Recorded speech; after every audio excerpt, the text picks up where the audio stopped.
آج کی آیت سورۃ البقرہ آیت نمبر 24۔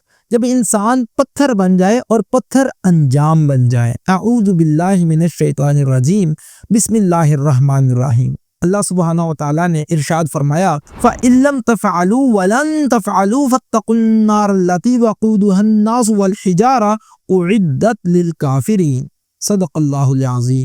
یعنی پس اگر تم نے نہ کیا اور تم ہرگز نہیں کر سکو گے تو اس آگ سے بچو جس کا ایندھن انسان اور پتھر ہیں، جو منکروں کے لیے تیار کی گئی ہے۔ فیصلہ کن اعلان۔ یہ آیت کسی مباحثے کی دعوت نہیں، یہ انجام کا اعلان ہے۔ قرآن نے عقل کو مخاطب کیا، زبان کو للکارا، تاریخ کو گواہ بنایا، اور پھر پورے یقین سے کہا تم نہ کر سکے ہو، نہ کبھی کر سکو گے۔ یہ اعلان اس ذات کی طرف سے ہے جس کے سامنے زمانے کی گرد بھی گواہی دیتی ہے۔ پتھر اور پتھر دل انسان کا انجام۔ یہاں پتھر محض مادہ نہیں، ایک علامت بھی ہے۔ وہ پتھر جنہیں دنیا میں خدا بنا لیا گیا، جن کے سامنے پیشانیاں ٹکیں، جن کے نام پر امیدیں باندھی گئیں، وہ سب جہنم میں جھونکے جائیں گے۔ لیکن اس سے بھی زیادہ ہولناک حقیقت یہ ہے کہ وہ انسان بھی اسی آگ میں جائیں گے جن کے دل پتھر ہو چکے تھے، جنہوں نے حق کو سن کر بھی نہ مانا، جنہوں نے عقل کے دروازے بند کر لیے اور ضد کو ایمان پر ترجیح دی۔ انسان کا انجام خود اپنی آگ میں جلنا۔ یہ آگ باہر سے نہیں آئے گی، یہ انسان کے اندر جمع ہوتی رہی تھی۔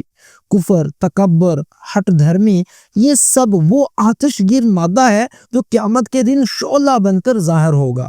انسان صرف جلایا نہیں جائے گا بلکہ وہ جلنے کے قابل بن چکا ہوگا۔